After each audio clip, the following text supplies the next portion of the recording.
देश में हालांकि उनका संगठन है, इसलिए पूरे देश में साझी रसोई चल रही है।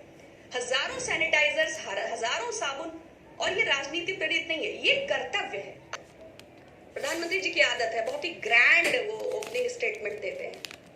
जब अर्थशास्त्रियों ने, बैंकिंग विशेषज्ञों ने और तमाम लोगों ने इसको एग्जामिन किया तो ये कितना है, 3.22 लाख करोड़ का ये रिलीफ पैकेज है। एक संगठन है भारतीय मजदूर संघ, नाम सबने सुना होगा, राष्ट्रीय स्वयं सेवक संघ, उससे जुड़ा हुआ संगठन है। 1955 में बना था, मजदूरों के हितों की बहुत लड़ाई लड़ी है इसने। अभी कुछ पता नहीं है कि कहाँ है। जब अभी ये लेबर लॉज के रिफॉर्म पर उसने व्यक्त किया था कि हम कुछ विषयों से असहमत हैं, न्याय मिलना चाहिए। आप सत्ता में हैं, राष्ट्रीय स्वयंसेवक संघ, प्रधानमंत्री भी आपके हैं, मुख्यमंत्री भी आपके हैं, राष्ट्रपति भी आपके हैं, उपराष्ट्रपति भी आपके हैं, तो भारतीय मजदूर संघ न्याय मांग रहा है। युगांडा के प्रधानमंत्री से मांग रहा है क्या?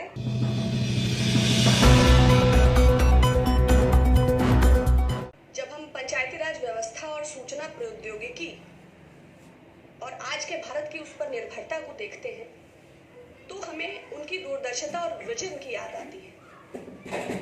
तो जो आज के पॉलिटिशियंस में वो पॉलिटिकल कंडीशनिंग कहीं ना कहीं मिसिंग है। एनीवेज, मैं अपनी बात को आगे बढ़ाती हूँ। एक प्रश्न आया है श्री अतुल अग्रवाल का कि प्रवासी होना जुर्म है क्या, प्रवासी क्या है एक्चुअली? तो प्रवास या पलायन या प्रवासी, इसका अर्थ है संभावनाओं की खोज में। मतलब जीविकोपार्जन के उद्देश्य से एक ऐसा स्वयं का दोहन जो अपने आत्म सम्मान को बचाए रखते हुए अपनी आत्मनिर्भरता की ओर केंद्रित हो। और ये दो तरह से होता है, अंतरराज्यीय पलायन भी होता है और अंतरराष्ट्रीय पलायन भी होता है। जैसे आपका बेटा अगर सैटेलाइट इंजीनियरिंग करके केप टाउन कैलिफोर्निया कहीं है तो वो भी पलायन ही है। एक बहुत अच्छा था, बड़ा कालजयी, नाम नहीं याद आ रहा, शायद पहला गिरमिटिया, वो महात्मा गांधी जी के प्रवास और पलायन से संबंधित था। और 1840 ईस्वी में ब्रिटिशर्स द्वारा पहला प्रवासी अनुबंध किया गया था। तो ये अतुल अग्रवाल जी आपने पूछा था इसलिए।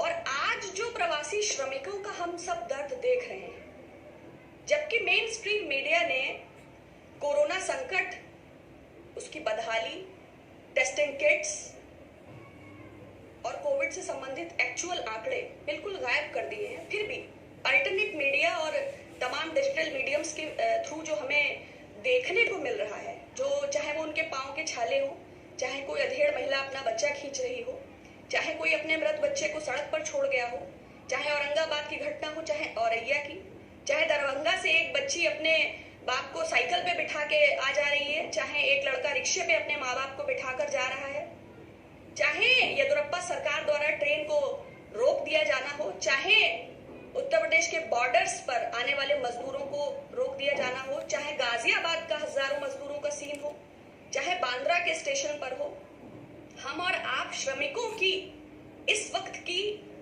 बदहाली से अनजान नहीं है।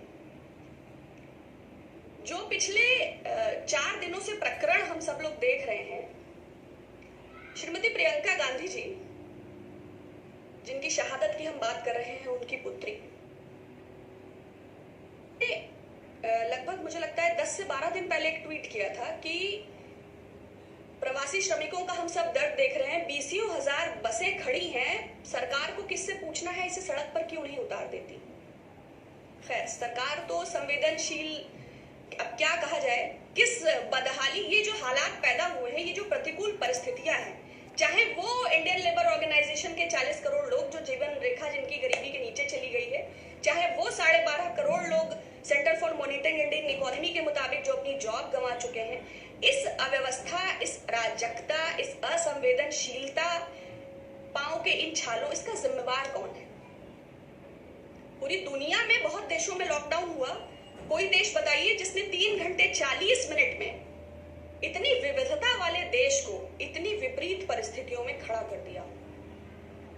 मल्टीफेस्टेड, मल्टीटास्कर, मल्टी टैलेंटेड, मल्टीपल चीजों के जानकार हमारे माननीय प्रधानमंत्री जी ने, हम माइग्रेंट्स पे बात कर रहे थे, छोटा सा डेटा है माइग्रेंट्स का।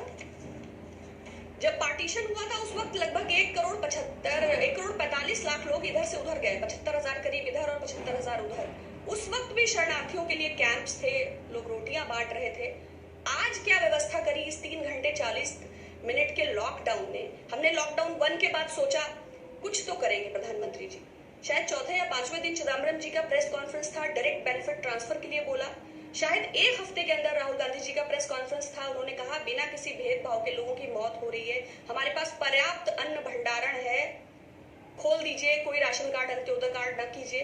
गरीब कल्याण अन्न योजना की घोषणा कर वित्त मंत्री साहिबा 10-12 दिन के लिए गायब हो गई। तब तक काफी लोगों की मौत हो गई। एक महिला ने अपने बच्चों के साथ नदी में छलांग लगा दी, कई मजदूरों ने फांसी लगा ली। आज 60 दिन बीतने के बाद भी, लॉकडाउन 1 के बाद हमने थाली बजाई, लॉकडाउन 2 के बाद दिए जलाए, लॉकडाउन 3 के बाद आसमान से पुष्प की वर्षा हुई, लॉकडाउन 4 में प्रधानमंत्री जी को स्वयं साहस नहीं हुआ, अपने आप ये 31 तारीख तक आगे बढ़ गया। अगर कुछ नहीं हुआ तो ना रेलगाड़ी ना बैलगाड़ी। और सरकार की निष्ठुरता देखिए, मारेंगे भी और रोने भी नहीं देंगे, खुद करेंगे नहीं और करने भी नहीं देंगे। जब प्रियंका जी ने 1000 बसों की पेशकश की तो पहले प्रधानमंत्री जी मुकर जाते हैं कि नहीं, हमें तो कोई सूचना ही नहीं, हम तो सूची मांग रहे हैं। जब सूची उनको, और रात में 11:53 पर उनका मेल जाता है, सुबह 10 बजे उनको सारी बसेस चाहिए। जब 1000 बसें मुहैया हो जाती है तो वो फिटनेस का बहाना बनाते हैं। आप उनकी मशीनरी और उसकी, आप एक तरफ हालात देखिए कि लोग कैसे चल रहे हैं। अगर बीते 3 दिनों में ये 1000 बसें चला दी जाती तो 92,000 श्रमिक अपने घरों को पहुंच जाते और 16,000 प्रति बस इसका किराया था।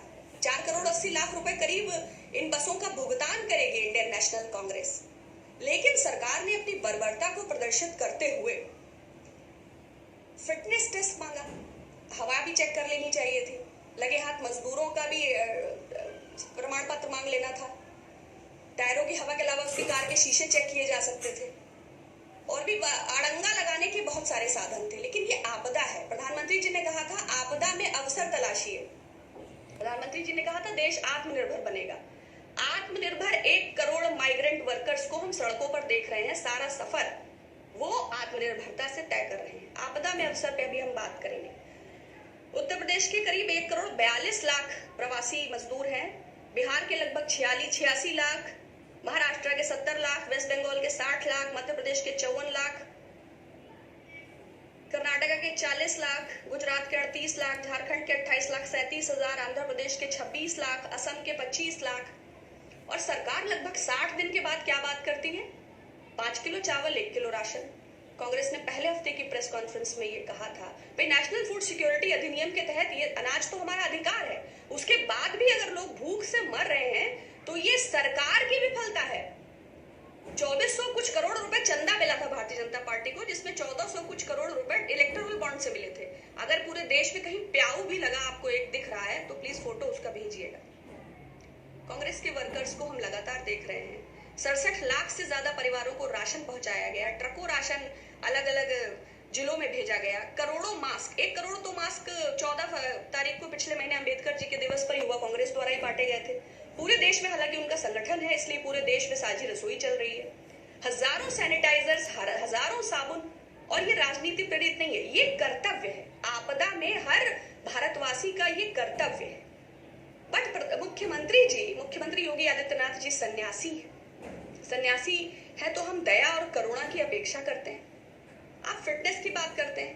1049 बच्चे जो BLRD मेडिकल कॉलेज में जिनकी डेथ हुई, उसी ब्लैकलिस्टेड कंपनी को ऑक्सीजन सप्लाई का दोबारा ठेका दे दिया गया। क्या उसकी फिटनेस आपने चेक की थी?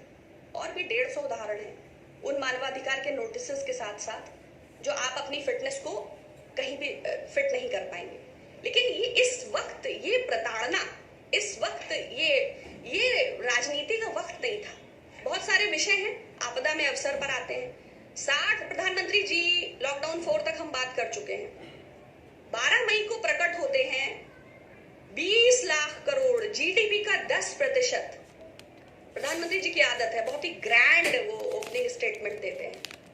जब अर्थशास्त्रियों ने, बैंकिंग विशेषज्ञों ने और तमाम लोगों ने इसको एग्जामिन किया तो ये कितना है? 3.22 लाख करोड़ का ये रिलीफ पैकेज है। And it is not relief package, I strongly object. ये ऋण पैकेज है, इसमें राहत नहीं है। दुनिया भर में जिन देशों ने राहत दी है उन्होंने वो सहयोग किया है जो वापस नहीं करना है। आप वो पैसा दे रहे हैं जो देर सवेर हमें आपको वापस करना है, तो ये राहत कहाँ है? एक व्यक्ति अपनी बेटी की शादी तय करता है, कोई फ्रिज दे देता है, कोई टीवी दे देता है, कोई कूलर दे देता है, कोई डिनर सेट दे देता है, कोई कलेवा में दे देता है, तो ये सहयोग है उसके रिश्तेदारों द्वारा। बट वो सूद पे 10% पे पैसा लाके बारात की आओ भगत करता है, इसे ऋण कहते हैं, विच इज रिफंडेबल। तो आपने रिलीफ पैकेज कहाँ दिया है?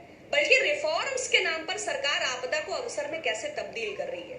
तो 3.22 लाख करोड़ का जो ये पैकेज सरकार ने घोषित किया, जो कि जीडीपी का 1.6% है, आई रिपीट 1.6%, ये जीडीपी का 10% नहीं है। उसके बाद आपदा में अवसर, प्रवासी श्रमिक कहते हैं कि हमें हमारे गांव जाना है। निर्मला सीतारमन जी कहती है हम अंतरिक्ष में टूरिज्म को बढ़ावा दे रहे हैं। पूरी दुनिया में टूरिज्म ठप है। अरे finance minister should apologise, prime minister should reconsider the package.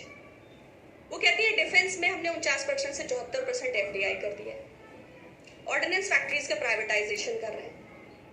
ये सीरियस नेशनल स्ट्रैटेजिक इशू है। न्यूक्लियर पे प्राइवेट इन्विटेशंस कर रहे हैं। कैसे न्यूक्लियर का ये क्लासिफाइड डेटा है, कोई अमेरिका या चाइना कोई अपना न्यूक्लियर का क्लासिफाइड डेटा प्राइवेटाइज करेगा? I don't think so. मगर आपको विशेष अधिकार प्राप्त है। आप नए 6 एयरपोर्ट का निजीकरण और उनके मेंटेनेंस की वो कर रहे हैं। आप माइनिंग के फैसले ले रहे हैं। आप 500 ब्लॉक की नीलामी करने जा रहे हैं। क्या खनन से जुड़े फैसलों के लेते वक्त राज्य सरकारों का इन्वॉल्वमेंट नहीं चाहिए? लेकिन हमारे प्रधानमंत्री खैर ना वो राज्य सरकारों से कोई, ना वो विपक्ष से कोई तालमेल रखते हैं, ना वो किसी के अनुभव से कुछ सीखते हैं। वो 135 करोड़ भारतवासियों को जब चाहते हैं लाइन में लगा देते हैं, जब चाहते हैं हाईवे पे चला देते हैं, और उनके भोजन पानी की भी कोई फिक्र और परवाह नहीं करते हैं। इस समय देश के सामने सबसे बड़ा संकट माइग्रेंट वर्कर्स और हेल्थ इंफ्रास्ट्रक्चर का है। 1000 पे 1.5% है कोविड टेस्टिंग की जांचों का, और जब कोई क्वारंटाइन सेंटर की बदहाली दिखाता है तो दैनिक भास्कर के उस पत्रकार पे कार्यवाही हो जाती है। जब कोई घटिया पीपीई किट्स की सप्लाई में यूपी मेडिकल एसोसिएशन का इन्वॉल्वमेंट दिखाता है तो एसटीएफ वाले उठा लेते हैं। कोई नमक रोटी दिखाता है तो उस पर कार्यवाही हो जाती है। कोई 1 लीटर तेल में 1 लीटर दूध में पानी मिलाकर 32 बच्चों में बांटने का वीडियो दिखाता है तो उस पत्रकार पे कार्यवाही हो जाती है। कोई मुसहर आदिवासी समुदाय की रिपोर्ट को दिखाता है कि भाई घास की रोटी खा रहे हैं तो उस पर कार्यवाही हो जाती है। तो अगर सारे लोग भक्ति ही करेंगे तो बात कौन करेगा? और ये जो समय है, हम और आप सब लोग खुली आंखों से खड़ी बसें भी सबने देखी, और 1000 नहीं 1300 बसें खड़ी थी। सरकार के, उत्तर प्रदेश सरकार के मानक के अनुरूप भी 889 बसें सारे फिटनेस टेस्ट में ओके थी, फिर भी आपने उन्हें चलने नहीं दिया। इसको आप किस प्रकार की राजनीति कहते हैं? इसको आप कैसे जस्टिफाई करेंगे? और 1300 बसें खड़ी थी, अगर कुछ कम ज्यादा था तो आप और उसमें कर लेते। आपसे रिक्वेस्ट किया गया कि भाई आप उस पर अपने बोर्ड्स लगा लीजिए, आप अपने बैनर लगा दीजिए। इवन दो आप किस मुंह से अपने आप को साधु कहते हैं, संत कहते हैं? और ये सरकार और मशीनरी को चलाने का कौन सा तरीका है? आप स्ट्रक्चरल अपग्रेडेशन के नाम पर, आप रिफॉर्म्स के नाम पर आप लगातार लोगों को प्रताड़ित कर रहे हैं। आप न्यूक्लियर पे फैसले ले रहे हैं, आप डिफेंस पे फैसले ले रहे हैं। क्या महामारी में अवसर, आपदा में अवसर प्रधानमंत्री ने कहा था, तो महामारी में सबसे ज्यादा अवसर आपको ही मिल गया। हम एक फेडरल सिस्टम है, हम एक डेमोक्रेटिक कंट्री है, विपक्ष से बिना मशवरा सलाह किए राष्ट्रीय हित और राष्ट्रीय पूंजी से जुड़े संसाधनों को इस प्रकार प्राइवेटाइज करने का। और आप ये पैकेज के जो मुख्य लाभार्थी 1 करोड़ माइग्रेंट सड़कों पर हैं, अंबानीज, अडानीज, कल्याणी ग्रुप, जेवीआर, जेएमवी, वेदांता, यही लोग सबसे ज्यादा पीड़ित थे, या फिर सबसे ज्यादा फंड्स थे इनके पीएम केयर्स में। तो इन्हीं लाभार्थियों के लिए आप लगातार अपग्रेडेशंस करते जा रहे हैं। But it's really sad, it's very sad, and the way UP government handled ये जो 1000 बसों को सरकार ने खुद तो कुछ किया नहीं और किसी को कुछ करने नहीं दिया, ये बहुत गलत है। बहुत विषय है और बहुत मौके हैं और बहुत राजनीति होगी, मगर ये वक्त नहीं था राजनीति का। गरीबों के साथ ये जो आपने किया है ये अत्याचार है। और आत्मनिर्भर मजदूर ही हैं इस वक्त सबसे ज्यादा, और आपदा में अवसर तो आपने देख ही लिया कि अंतरिक्ष के पर्यटन, नरेंद्र तोमर जी ने ट्वीट भी किया, वो शायद मिनिस्टर हैं बीजेपी गवर्नमेंट में, कि अंतरिक्ष में नए प्रकार के निर्णय लिए। जब विश्व संकट से जूझ रहा है, जब भारत ऐसे दौर से गुजर रहा है, तो आप अंतरिक्ष और एरोस्पेस, न्यूक्लियर और माइनिंग और अपग्रेडेशन से जुड़े फैसले ले रहे हैं। ये भी देश देखेगा। अभी भी वक्त है, थोड़ा चेत जाइए। तो बिकॉज पीपल आर सफरिंग, और जो आपका lack of planning and vision है भारतीय जनता पार्टी का। दूसरा आखिरी बात मैं एक और कहना चाहूंगी, एक संगठन है भारतीय मजदूर संघ, नाम सबने सुना होगा, राष्ट्रीय स्वयं सेवक संघ, उससे जुड़ा हुआ संगठन है। 1955 में बना था, मजदूरों के हितों की बहुत लड़ाई लड़ी है इसने। अभी कुछ पता नहीं है कि कहाँ है। जब अभी ये लेबर लॉज के रिफॉर्म पर उसने व्यक्त किया था कि हम कुछ विषयों से असहमत हैं, न्याय मिलना चाहिए, तो मेरा इस मजदूर संघ से भी अनुरोध है कि राष्ट्रीय स्वयं सेवक, 1952 में गोलवलकर ने पुराने कपड़े अंग्रेजों के जलाए और बड़ा विरोध किया था कॉस्मेटिक्स वगैरह का। आज आप एफडीआई को भी इनवाइट कर रहे हैं, आपका स्वदेशी जागरण मंच कहाँ है? आज आपको मजदूरों की आपदा भी नहीं दिखाई पड़ रही है। प्रधानमंत्री जी स्वयं भी, भाई आज आप सत्ता में हैं, राष्ट्रीय स्वयं सेवक संघ, प्रधानमंत्री भी आपके हैं, मुख्यमंत्री भी आपके हैं, राष्ट्रपति भी आपके हैं, उपराष्ट्रपति भी आपके हैं, तो भारतीय मजदूर संघ न्याय मांग रहा है, युगांडा के प्रधानमंत्री से मांग रहा है क्या? या फिर जिन सिद्धांतों पे लड़के आप सत्ता प्राप्ति का ये सफर तय करके यहां तक आए, उन सिद्धांतों से आपने समझौता कर लिया है, या फिर खोखले थे आपके सिद्धांत, या फिर आपके कोई मूल्य थे ही नहीं, या फिर आप लोगों को भटका कर अपनी शाखाओं का संचालन कर रहे थे, या फिर आप लोगों को गुमराह करने वाला रास्ता अपना रहे थे, या फिर आपको देश चलाना आता ही नहीं था, या फिर आपने सारे फर्जी वायदे किए थे। तो कृपया पुनर्विचार करिएगा।